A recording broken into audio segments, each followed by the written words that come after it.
రండి ఎవడో శత్రువులు మన మీదకి దాడికి వస్తున్నారు కమాన్ ఫోర్ నా గన్నేదిరా ఉన్న ఒక్క గన్ను పోయిందా లెక్కల పుస్తకం పోయి గన్ను పోయి ఎట్లా బతుకుతారు సార్ మీరు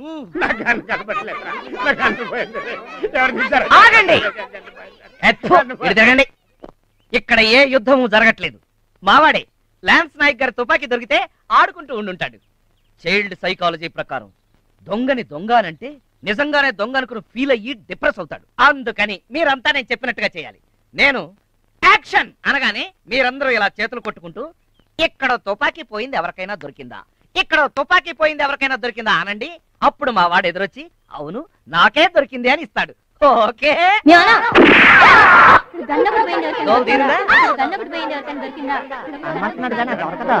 ఓరి పిచ్చోళ్ళలారా ఈ ప్రదేశంలో ఒకరికి ప్రాణహాని తప్పదు ఎక్కడ దాక్కున్నావో తొందరగా వచ్చేసాయి లేకపోతే భగత్ గారి సంగతి నీకు తెలుసుగా మా సార్ అసలు మనిషే కాదు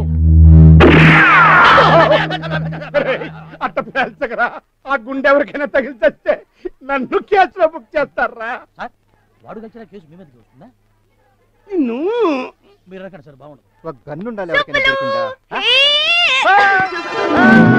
అమ్మ దొంగ నువ్వు ఇక్కడ దాక్కున్నావా నేను దాక్కోవడం ఏంటి బాబాయ్ నాకేం తెలియదు బాబాయ్ నన్ను వదిలేండి నేను చేయాలి బాబాయ్ నాకేం తెలుసా ఇక్కడ గన్ను పోయింది ఎవరికైనా దొరికిందా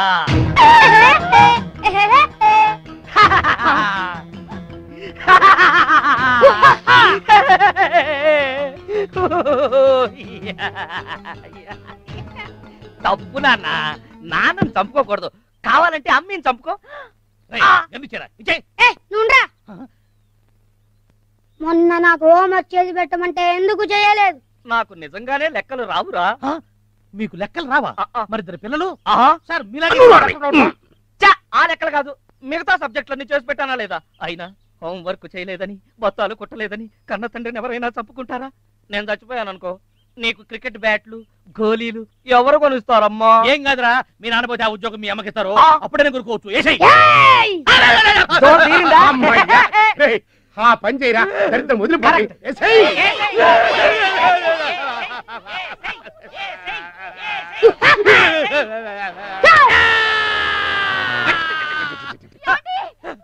సమయానికి తుపాకీలో తోట లేకుండా పోయిందే ఏం పాట పాడినావప్ప ఆండవన్ నీ గొంతుకులో అమృతం పోసినాడు ఈ నాడారు నీకు స్పెషల్ ఛాయ్ పోస్తా ఉంటాడు కుడి స్పెషల్ ఛాయ్ మాకు లేదా మీకు ఆర్డినరీలో ordinary without sugar without milk అంటే ఒట్టి డికాక్షన్ అయితే వీడికి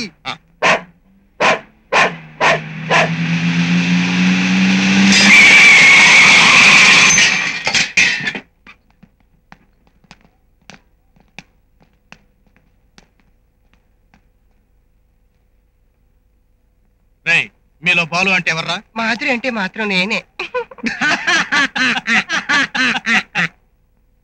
వేళాకుళంగా ఉందా మర్యాదగా చెప్పండి మీలో బాలు అంటే ఎవరు వాడేమన్నా పెద్ద పుడింగ్ అనుకుంటున్నాడా ప్రేమించుకున్న వాళ్ళకి పెళ్లిళ్ళు చేయడానికి రెడ్డి గారమ్మ ఎక్కడరా చెప్పకపోతే ఏం చేస్తావు టీ మొత్తం పారబోచేస్తావా సమోసాలన్నీ చెల్లాచెదురు చేసేస్తావా కుర్చీలన్నీ ఎరగొట్టేస్తావా టోటల్ గా ఈ టీ కొట్టిన సర్వనాశనం చేసేస్తావా చేయరా నువ్వే కనుక మగాడు ఈ టీ కొట్టిన సర్వనాశనం చేయి నువ్వు ఉండి నాడారు నువ్వేం భయపడకు నేనున్నాను కదా హం సాత్ సాత్ హై కహోనా ప్యారే అయ్యయ్యో సారు ఇంత టీ కడ ఓనర్ నాందా ఇంత బ్యాచ్కి నాకు ఒక సంబంధం ఇల్లే నాడారు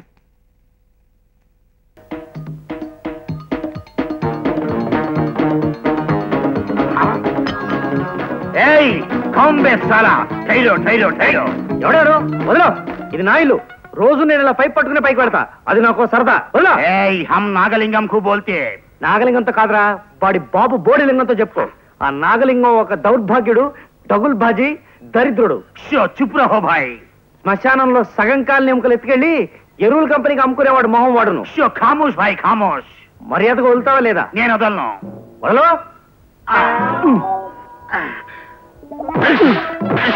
ప్రసాద్ నేను నాగలింగాన్ని మీ గుట్టు బయట పెట్టడానికి మారువేషం వేశాను నేను నమ్మను నాగలింగాన్ని కూడా దరిద్రమైన ఫేసే అయినా నీ అంత దరిద్రమైన ఫేస్ కాదు వాడిది పుచ్చొంకాయ మొహం గాని నీలా చచ్చొంకాయ మొహం కాదు ఒక్కసారి నా చేతులు వదలు మీసం గడ్డం తీసి నా చార్మింగ్ ఫేస్ చూపిస్తా నేను వదలను నీది చార్మింగ్ ఫేసా నీ లత్తుకోడు మొహానికి తోడు నువ్వే నాగలింగాన్ని అంటావా ఆయన ఎక్కడ నువ్వెక్కడ నిన్ను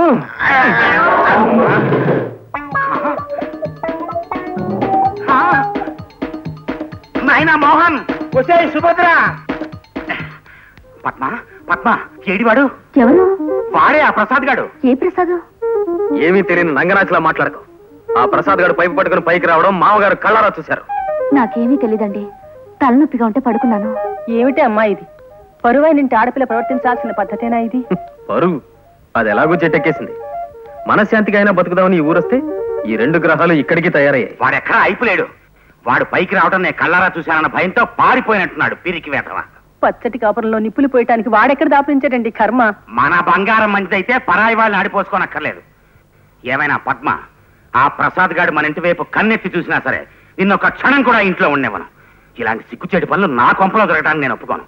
చచ్చ నాయనా మోహన్, మంచితనము మంచినీళ్లు ఒక్కలాంటివే. మనకు అవసరమైనప్పుడు దొరకవు.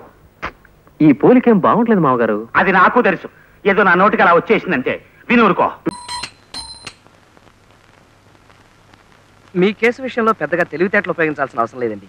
పైగా 2వ కంటికి తెలియకుండా రిజిస్టర్ మ్యారేజ్ చేసుకుంటేనో 3వ కంటికి తెలియకుండా గుళ్ళో మ్యారేజ్ చేసుకుంటేనో ఆలోచించాలి కానీ. ఏం కృష్ణ? మరీ అలా తీసిపడేయకండి సార్. లక్షలతో వ్యవహారం. వాళ్ళ మామగారు రాక్షసుని చెప్తున్నారు. పైగా మనకు ప్రత్యర్థి బసవరాజు. ఏ బసవరాజుకి ఏమైనా కొమ్ములున్నాయా? పైగా వాళ్ళ మామగారు ఊరికే బెదిరిస్తున్నారంతే. ఏమంటారండి?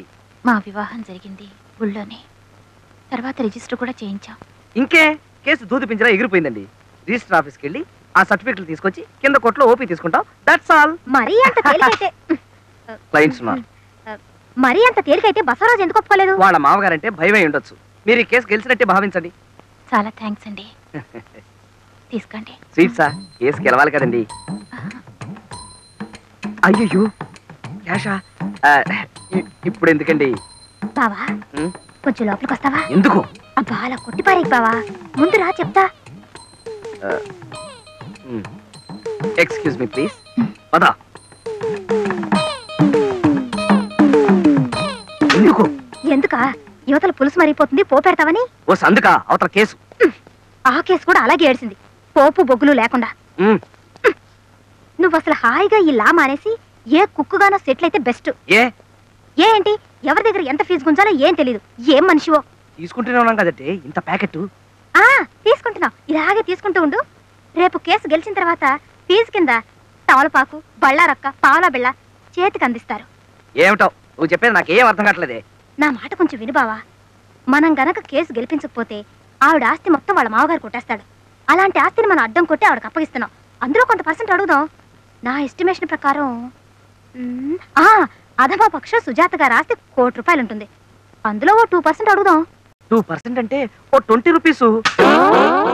వెర్రి మొహమా, 2 లక్షలు. 2 లక్షలు?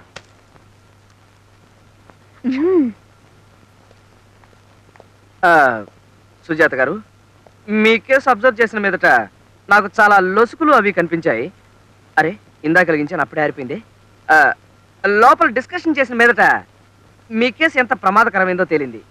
ఉదాహరణకి గుమ్మడికాయ పులుసులో కొత్తిమీర, ఉల్లిపాయలు.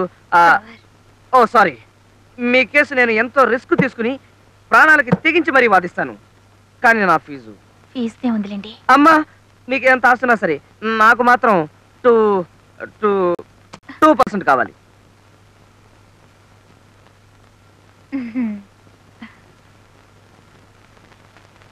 అలాగే.